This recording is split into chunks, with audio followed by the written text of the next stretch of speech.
മത്തായി എഴുതിയ സുവിശേഷം. യേശുക്രിസ്തുവിൻ്റെ അപ്പസ്തോലന്മാരിൽ ഒരാളായ വിശുദ്ധ മത്തായി ഈ സുവിശേഷം രചിച്ചുവെന്ന് ആദ്യ നൂറ്റാണ്ടു മുതലുള്ള വിശ്വാസം.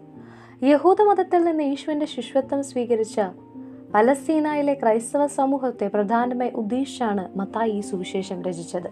അക്കാരണത്താൽ നൂറ്റാണ്ടുകളിലൂടെ യഹൂദജനം പ്രതീക്ഷിച്ചുകൊണ്ടിരുന്ന രക്ഷകനായ യേശുവിനെ ഈ സുവിശേഷത്തിൽ അവതരിപ്പിച്ചിരിക്കുന്നു. അബ്രാഹത്തിന്റെ പുത്രനായ ദാവീദിന്റെ പുത്രൻ യേശുക്രിസ്തുവിന്റെ വംശാവലി എന്ന ശീർഷകത്തോടെയാണ് ഗ്രന്ഥം ആരംഭിക്കുന്നത് തന്നെ. ക്രിസ്തുമതം യഹൂദമതത്തിന്റെ തുടർച്ചയും പരിപൂർത്തിയുമാണെന്ന് സ്ഥാപിക്കാനും സുവിശേഷകൻ ശ്രമിക്കുന്നു. അദ്ദേഹത്തിന്റെ വീക്ഷണത്തിൽ യഹൂദ ജനത പ്രതീക്ഷിച്ചിരുന്ന സ്വർഗരാജ്യമാണ് യേശുവിന്റെ പ്രബോധനങ്ങളിലെ മുഖ്യ പ്രമേയം. ഈ സ്വർഗരാജ്യമാകട്ടെ യഹൂദരുടെ ഇടുങ്ങിയ ദേശീയ ചിന്താഗതിക്ക് അതീതമായി മനുഷ്യവർഗത്തെ മുഴുവനും ആശ്ലേഷിക്കുന്ന രക്ഷാകര പദ്ധതി ഉൾക്കൊള്ളുന്നതുമാണ്. മത്തായിയുടെ സുവിശേഷം എന്ന പേരിൽ ഇന്ന് നമുക്ക് ലഭിച്ചിരിക്കുന്ന സുവിശേഷത്തിന്റെ മൂലരൂപം 1-ാം നൂറ്റാണ്ടിന്റെ അവസാന ഘട്ടത്തിൽ AD 75-നും 90-നും ഇടയ്ക്ക് രചിക്കപ്പെട്ടതാണെന്ന് കരുതപ്പെടുന്നു. എന്നാൽ ഇതിനു മുമ്പ് തന്നെ അരമായ ഭാഷയിൽ ക്രിസ്തുവിന്റെ വചനങ്ങളുടെ ഒരു ശേഖരമോ സുവിശേഷം തന്നെയോ മത്തായിയുടേതായി ഉണ്ടായിരുന്നുവെന്നും പാരമ്പര്യമുണ്ട്. ഇത് വാസ്തവമായിരിക്കുവാൻ സാധ്യതയുണ്ടെങ്കിലും പ്രസ്തുത സുവിശേഷത്തിന്റെ കൈയെഴുത്തു പ്രതിയൊന്നും കണ്ടുകിട്ടിയിട്ടില്ല. മത്തായിയുടെ സുവിശേഷത്തെ താഴെ കാണും വിധം വിഭജിക്കാം. യേശുവിന്റെ ജനനവും പരസ്യ ജീവിതത്തിനും തയ്യാറെടുപ്പും, കന്യകയിൽ നിന്നുള്ള ജനനം, ജ്ഞാനികളുടെ ആരാധന, സ്നാപയോഹന്നാന്റെ ദൗത്യം, യേശുവിന്റെ ജ്ഞാനസ്നാനം, മരുഭൂമിയിലെ പരീക്ഷ എന്നിവയാണ് ഈ ഭാഗത്ത് പ്രതിപാദിക്കുന്നത്. യേശുവിന്റെ പ്രബോധനങ്ങളും അത്ഭുതങ്ങളും. പലപ്പോഴായി യേശു നൽകിയ പ്രബോധനങ്ങളുടെയും ദിവ്യവചസ്സുകളുടെയും സമാഹാരമായ ഗിരിപ്രഭാഷണം, സ്വർഗരാജ്യത്തെക്കുറിച്ചുള്ള ഉപമകൾ, വിവിധ തരത്തിലുള്ള അത്ഭുതങ്ങൾ തുടങ്ങിയവ ഇതിൽ വിവരിക്കപ്പെടുന്നു. യേശുവിൻ്റെ പീഡാനുഭവവും മരണവും, പീഡാനുഭവത്തെക്കുറിച്ചുള്ള പ്രവചനങ്ങൾ, ജെറുസലേത്തേക്കുള്ള യാത്ര, ജെറുസലേമിൽ വെച്ച് ജനപ്രമാണികളുമായി ഉണ്ടായ ഏറ്റുമുട്ടൽ, ശിഷ്യന്മാർക്ക് നൽകുന്ന അവസാന പ്രബോധനങ്ങൾ, പീഡാനുഭവം, മരണം, ഉയർത്തെഴുന്നേൽപ്പ് എന്നിവയാണ് അവസാന ഭാഗത്ത് വിവരിക്കുന്നത്. യേശുവിൻ്റെ വംശാവലി. അബ്രാഹത്തിന്റെ പുത്രനായ ദാവീദിന്റെ പുത്രൻ യേശുക്രിസ്തുവിന്റെ വംശാവലി ഗ്രന്ഥം. അബ്രാം ഇസഹാക്കിന്റെ പിതാവായിരുന്നു. ഇസഹാക്ക് യാക്കോബിന്റെയും യാക്കോബ് യൂദായുടെയും സഹോദരന്മാരുടെയും പിതാവായിരുന്നു. താമാറിൽ നിന്ന് ജനിച്ച പേരസിന്റെയും സേറായുടെയും പിതാവായിരുന്നു യൂദ. പേരസ് ഹെസ്രോന്റെയും, ഹെസ്രോൻ ആരാമിന്റെയും പിതാവായിരുന്നു. ആരാം അമിനാദാബിന്റെയും, അമിനാദാബ് നഹ്ശോന്റെയും, നഹ്ശോൻ സൽമോന്റെയും പിതാവായിരുന്നു. സൽമോൻ റാഹാബിൽ നിന്ന് ജനിച്ച ബോവാസിന്റെയും, ബോവാസ് റൂത്തിൽ നിന്ന് ജനിച്ച ഓബദിന്റെയും, ഓബദ് ജസ്സയുടെയും, ജസ്സെ ദാവീദ് രാജാവിൻ്റെയും പിതാവായിരുന്നു. ദാവീദ് ഹൂറിയയുടെ ഭാര്യയിൽ നിന്ന് ജനിച്ച സോളമൻ്റെ പിതാവായിരുന്നു. സോളമൻ റഹോബോവാമിൻ്റെയും, റഹോബോവാം അബിയായുടെയും, അബിയ ആസായുടെയും പിതാവായിരുന്നു. ആസ യോസഫാത്തിൻ്റെയും, യോസഫാത്ത് യോറാമിൻ്റെയും, യോറാം ഓസിയായുടെയും, ഓസിയ യോഥാമിൻ്റെയും, യോഥാം ആഹാസിൻ്റെയും, ആഹാസ് ഹെസക്കിയായുടെയും, ഹെസക്കിയ മനാസയുടെയും, മനാസെ ആമോസിൻ്റെയും, ആമോസ് ജോസിയായുടെയും പിതാവായിരുന്നു. ബാബിലോൺ പ്രവാസകാലത്ത് ജനിച്ച യാക്കോണിയായുടെയും സഹോദരന്മാരുടെയും പിതാവായിരുന്നു ജോസിയ. യാക്കോണിയ ബാബിലോൺ പ്രവാസത്തിനു ശേഷം ജനിച്ച സലാത്തിയേലിൻ്റെയും, സലാത്തിയേൽ സെറുബാബേലിൻ്റെയും പിതാവായിരുന്നു. സെറുബാബേൽ അബിയൂദിൻ്റെയും, അബിയൂദ് എലിയാക്കിമിൻ്റെയും, എലിയാക്കിം ആസോറിൻ്റെയും, ആസോർ സാദോക്കിൻ്റെയും, സാദോക്ക് അക്കീമിൻ്റെയും, അക്കീം എലിയൂദിൻ്റെയും, എലിയൂദ് എലയാസറിൻ്റെയും, എലയാസർ മഥാന്റെയും, മഥാൻ യാക്കോബിൻ്റെയും പിതാവായിരുന്നു. യാക്കോബ് മറിയത്തിൻ്റെ ഭർത്താവായ ജോസഫിൻ്റെ പിതാവായിരുന്നു. അവളിൽ നിന്ന് ക്രിസ്തു എന്ന് വിളിക്കപ്പെടുന്ന യേശു ജനിച്ചു. ഇങ്ങനെ അബ്രാം മുതൽ ദാവീദ് വരെ 14, ദാവീദ് മുതൽ ബാബിലോൺ പ്രവാസം വരെ 14, ബാബിലോൺ പ്രവാസം മുതൽ ക്രിസ്തു വരെ 14 തലമുറകളാണ് ആകെയുള്ളത്. യേശുവിൻ്റെ ജനനം. യേശുക്രിസ്തുവിൻ്റെ ജനനം ഇപ്രകാരമായിരുന്നു. അവൻ്റെ മാതാവായ മറിയവും ജോസഫും തമ്മിലുള്ള വിവാഹ നിശ്ചയം കഴിഞ്ഞിരിക്കെ അവർ സഹവസിക്കുന്നതിന് മുമ്പ് അവൾ പരിശുദ്ധാത്മാവിനാൽ ഗർഭിണിയായി കാണപ്പെട്ടു. അവളുടെ ഭർത്താവായ ജോസഫ് നീതിമാനാക്കിയാലും അവളെ അപമാനിതയാക്കാൻ ഇഷ്ടപ്പെടാക്കിയാലും അവളെ രഹസ്യമായി ഉപേക്ഷിക്കാൻ തീരുമാനിച്ചു. അവൻ ഇതേക്കുറിച്ച് ആലോചിച്ചുകൊണ്ടിരിക്കെ കർത്താവിൻ്റെ ദൂതൻ സ്വപ്നത്തിൽ പ്രത്യക്ഷപ്പെട്ട് അവനോട് പറഞ്ഞു, ദാവീദിന്റെ പുത്രനായ ജോസഫ് മറിയത്തെ ഭാര്യയായി സ്വീകരിക്കാൻ ശങ്കിക്കേണ്ട.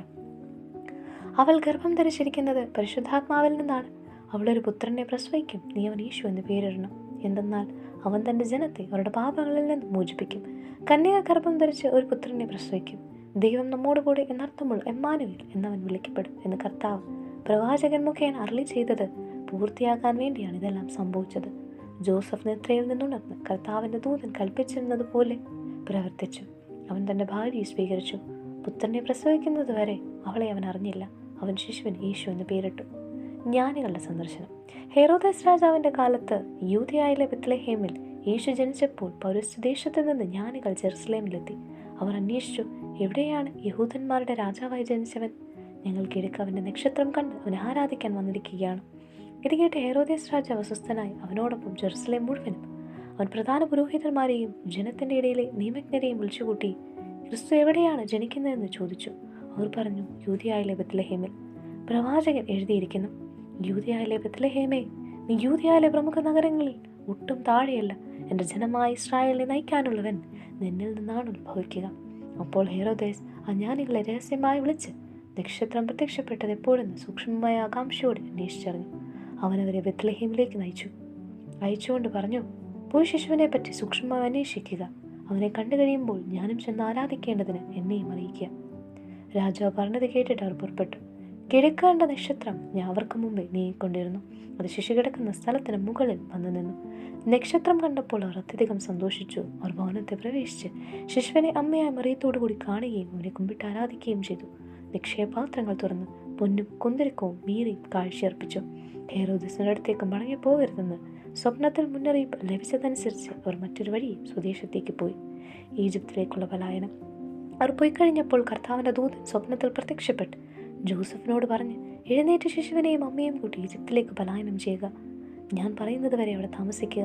ഹെറോദസ് ശിശുവിനെ വധിക്കാൻ വേണ്ടി ഉടനെ അന്വേഷണം തുടങ്ങും. അവൻ ഉണർന്ന് ശിശുവിനെയും അമ്മയും കൂട്ടി ആ രാത്രി തന്നെ ഈജിപ്തിലേക്ക് പോയി. ഹെറോദേസിന്റെ മരണം വരെ അവിടെ താമസിച്ചു. ഈജിപ്തിൽ നിന്ന് ഞാൻ എൻ്റെ പുത്രനെ വിളിച്ചെന്ന് പ്രവാചകനിലൂടെ കർത്താവ് അരുളി ചെയ്തത് പൂർത്തിയാകാനാണ് ഇത് സംഭവിച്ചത്. ജ്ഞാനികൾ തന്നെ കബളിപ്പിച്ചെന്ന് മനസ്സിലാക്കിയ ഹെറോദേസ് രോഷാകുലനായി. അവരിൽ നിന്ന് മനസ്സിലാക്കിയ സമയമനുസരിച്ച് അവൻ ബെത്ലഹേമിലെയും സമീപപ്രദേശങ്ങളിലെയും 2 മുതൽ താഴെയും വയസ്സുള്ള എല്ലാ ആൺകുട്ടികളെയും ആളയിച്ചു വധിച്ചു. ഇങ്ങനെ ജെറമ്യ പ്രവാചകൻ വഴി അരുളി ചെയ്യപ്പെട്ടത് പൂർത്തിയായി. റാമായിലൊരു സ്വരം, വലിയ കരച്ചിലും മുറവിളിയും. റാഹേൽ സന്താനങ്ങളെ ഓർത്ത് കരയുന്നു. അവളെ സാന്ത്വനപ്പെടുത്തുക സാധ്യം, എന്തെന്നാൽ അവൾക്ക് സന്താനങ്ങൾ നഷ്ടപ്പെട്ടിരിക്കുന്നു. തിരിച്ചുവരവ്. ഹെറോദസിന്റെ മരണത്തിന് ശേഷം ഈജിപ്തിൽ വെച്ച് കർത്താവിൻ്റെ ദൂതൻ ജോസഫിന് സ്വപ്നത്തിൽ പ്രത്യക്ഷപ്പെട്ട് പറഞ്ഞു, എഴുന്നേറ്റ് ശിശുവിനെയും അമ്മയും കൂട്ടി ഇസ്രായേൽ ദേശത്തേക്ക് മടങ്ങുക. ശിശുവിനെ വധിക്കാൻ ശ്രമിച്ചവർ മരിച്ചു കഴിഞ്ഞു. അവൻ എഴുന്നേറ്റ് ശിശുവിനെയും അമ്മയും കൂട്ടി ഇസ്രായേൽ ദേശത്തേക്ക് പുറപ്പെട്ടു. മകൻ അർക്കലാവോസാണ് പിതാവായ ഹെറോദേസിന്റെ സ്ഥാനത്ത് യൂദയായിൽ ഭരിക്കുന്നതെന്ന് കേട്ടപ്പോൾ അവിടേക്ക് പോകാൻ ജോസഫിന് ഭയമായി. സ്വപ്നത്തിൽ ലഭിച്ച മുന്നറിയിപ്പ് അനുസരിച്ച് അവൻ ഗലീല പ്രദേശത്തേക്ക് പോയി.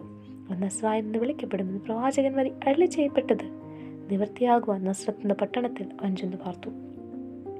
സ്നാപക യോഹന്നാന്റെ പ്രഭാഷണം. അക്കാലത്ത് സ്നാപക യോഹന്നാൻ യൂദയായിലെ മരുഭൂമിയിൽ വന്ന് പ്രസംഗിച്ചു, മാനസാന്തരപ്പെടുവാൻ സ്വർഗരാജ്യം സമീപിച്ചിരിക്കുന്നു.